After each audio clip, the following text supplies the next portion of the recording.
Hey, what's up guys? As you've seen from the title, today I want to talk about classic WoW, but specifically as it pertains to the nature of adding content, hypothetically, to classic post-Naxx Ramus.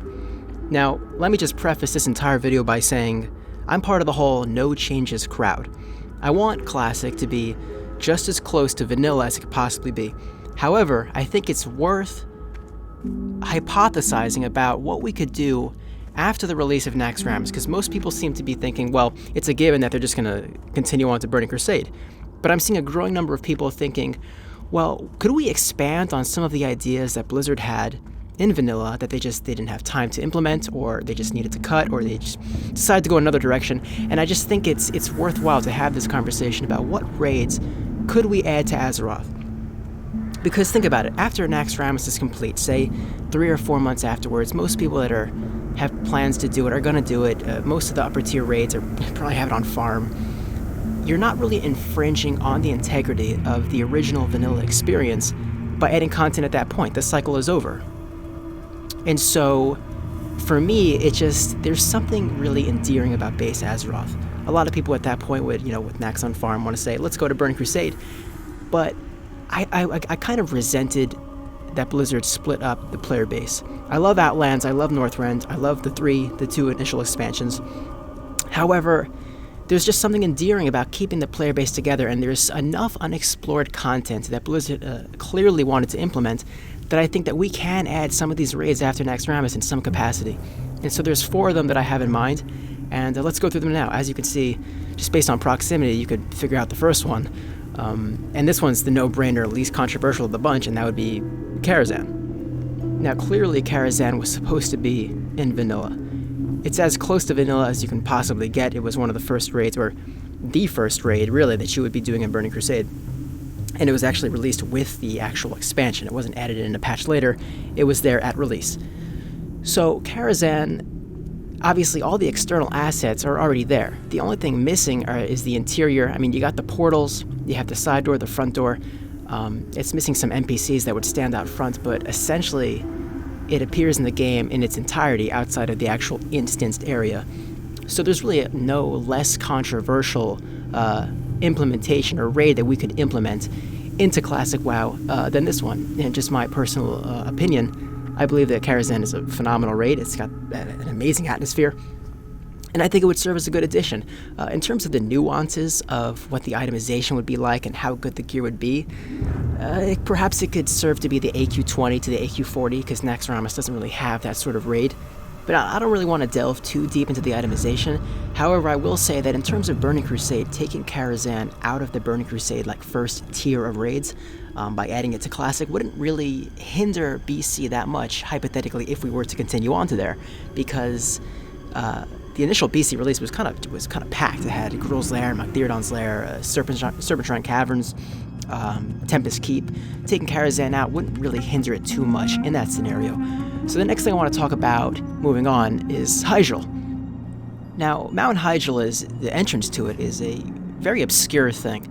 Most people are very familiar with Deadwind Pass and Karazhan, and it was the subject of much discussion. However, deep in the south, in Winterspring, in Dark Whisper Gorge, full of elite demons with practically 0 quests, the entrance was a little more hidden. Most people probably knew of the existence of the entrance, but never actually got around to going there. So anyway, in the same way that the entrance to Hyjal is kind of mysterious, the way that Blizzard could implement this vanilla version of it is a little mysterious as well. There's a lot of leeway there. As we all know, whatever Blizzard's original plan for Hyjal was, ended up becoming some sort of mix between the raid that we got in BC, obviously, that came out, I believe, in the same patch as Black Temple, and then of course in Cataclysm it became a full-blown zone.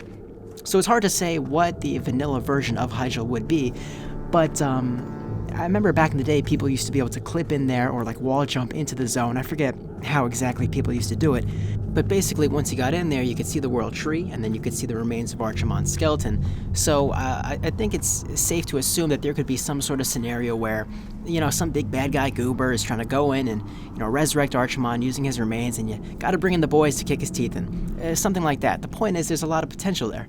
And as you can see on the map, I'm way deep in the south of Winterspring. Like I said, there's no reason to be in that zone at all. Unless you were someone like a priest trying to farm the Eye of Shadow for the iconic staff Benediction. So anyway, moving on here to our third raid out of 4, and that would be Uldum. Now, Uldum, just like Mount Hyjal, has a degree of ambiguity to it in the way that they could actually create this raid. The reason being is there's not a whole lot to really go off of. If you did the dungeon Uldum in the Badlands, once you got to the very end of it, they started a quest line that would bring you to Uldum among many other places, essentially revealing that it was yet another Titan Vault. And in terms of its presence in Azeroth, if you go all the way to the south of Tarnaris, it was essentially a broken down gate guarded by a bunch of high-level elite Titans. So when it really comes down to analyzing the potential of Uldum as a raid itself, all we can really go off of is dungeons like Uldumin, and then of course Ulduar and Wrath of the Lich King, which happens to be one of my favorite raids of all time. I think that dwarven lore in the game is very well done, especially as it pertains to their relationship with the Titans. And Uldumin, they're usually unforgiving as well. Like Uldumin was like a level 40 through level 50 dungeon, and it was really the first dungeon, in my opinion, where you went in there a boy, and you came out a fucking man. It was like a labyrinth. I mean, you go in there around level 42, you can kill a couple bosses, but if you somehow made it to the end, you were greeted by this level like 48 elite guy, and he would just bust your ass. But anyway, the point being is that Uldumin, you can see the gate coming up here soon, I think just based on Blizzard's prior work with the dwarven lore, has a lot of potential. And as we all know, in Cataclysm it became its own zone. I think the actual official lore on that was when Deathwing emerged, the cloaking system, whatever they had over there, ended up breaking, and then it revealed this entire zone. I'm going to be honest, I was pretty underwhelmed with that. I think it should have just remained a Titan Vault and became a raid. And so obviously now with the advent of Classic WoW, they have the opportunity to rectify that mistake. And also, I gotta say, I do appreciate the dichotomy between these Titan Vaults and the Dwarven Explorers Guild. If you main Horde and you're not sure what that is, essentially it's an organization that the Dwarves came up with in order to find their origins, because they closely correlate with the Titans. And that was just something that was always very interesting to me, because I'm kind of just sick of the raids where you go in and you gotta kill this big threat to the whole world. It just feels like there is a real relationship here between the raid itself and the inhabitants of Azeroth. And as you can see, I'm very far in the south of Tarnaris here. But anyway, to conclude with Uldum, I'm aware that it's probably the most controversial thing on this list. I know you haven't heard number 4 yet, but just by virtue of the fact that we're not really sure what it would be comprised of.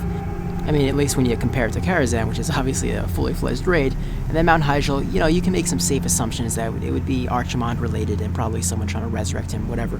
Whereas Uldum, in terms of what we could expect, would much more be reliant on just the lore, the very strong backstory about the Titans and the Dwarves, and the fact that we know that Ulduar was a very well-made raid. Uldumin is an interesting dungeon. Like I said, there's just a lot of ambiguity there, but there's a very strong backstory for them to tap into. And so that's why I think Uldum is a pretty good choice.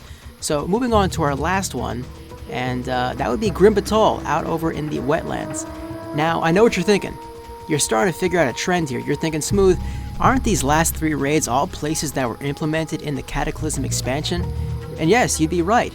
And it really makes a lot of sense, because Cataclysm is the expansion that ruined the hopes and dreams of everyone that loved vanilla. So now what we gotta do in Classic WoW is to go back and take all the most mysterious areas of vanilla WoW and actually do them correctly. So instead of being an epic raid, like everyone in vanilla was thinking that Batol was certainly going to be at some point, it ended up being a wanky-dank 5-man dungeon. And for me, as someone that played in vanilla and was so interested in what this place would turn out to be, that's just underwhelming as fuck, and we just can't allow that to happen. That can't be its fate. So as I'm walking up the pathway here, if you don't know anything about the lore of Batol, it used to be a Wildhammer dwarven fortress before they got ousted by the Dragonmaw clan, an orcish clan, and they basically took Alexstrasza. You can see I'm pretty far up the path here, but it's pretty big. They basically took Alexstrasza, the leader of the Red Dragonfly, captive. They used her babies to turn into dragons to ride. Was a pretty dope time. And but then eventually the dragons escaped. They fucked everybody up. You can see the remains of the orcish caravan that tried to escape earlier in this segment. But as you can see, just walking up here, I'm passing dozens and dozens of these dragons, and they're not even level 60 elites. They're like level 62, 63 elites. They would just destroy you. And so you have this giant windy path all the way up to the big dwarven gates, and they're just staring at us, expansion after expansion, years after year, and we're just, we're waiting for the payoff, and we never got it. And just the nature of the zone itself, or the area rather, and the whole big windy sort of run up past all these gates and the dragons, it just seems so set up to me to have like a sick zone-wide siege event where you gotta oust the red dragons who have gone rogue from the fortress. And so my point is that there's just so much potential there, and Alliance players that leveled through the wetlands, you may recall a ghost ship off the coast, and I could totally see a scenario where lore-wise the Forsaken make friends with those ghost guys and can set up their own little base. That way the Horde have a nice little hub to access the raid as well, or the siege, whatever the case may be. It's just a shame that, you know, this among many others just never got their potential realized in other expansions of WoW, and I think we have the opportunity to do it now. So that about wraps up this list, this video. I'd like to hear some of your inputs in the comments section about, you know, how viable you think these places are, or just what your general consensus is in terms of adding content post Naxx. Like I said, I'm part of the whole no changes crowd. But like I said, just think about the idea of, you know, 4 or 5, maybe 6 months after Naxx, the content cycle is complete. You've had the classic experience. You know, I'm sure that they could do other servers where it would be no content beyond Naxx. It would be just the full classic experience, nothing else. But just think about a scenario where, you know, you might be interested in having Classic Plus, so to speak. And, you know, we could still convert over to the Burning Crusade, as I discussed with Karazhan. Taking Karazhan away wouldn't really be too much of a hindrance. It's just an interesting conversation to have. So, you know, give me your thoughts about the raids that I mentioned, maybe some raids that I didn't mention that are maybe a little off the beaten path. Or, fuck it, maybe you think there should be a Naga City raid underneath Black Fathom Depths. I don't know. Give me some of your ideas.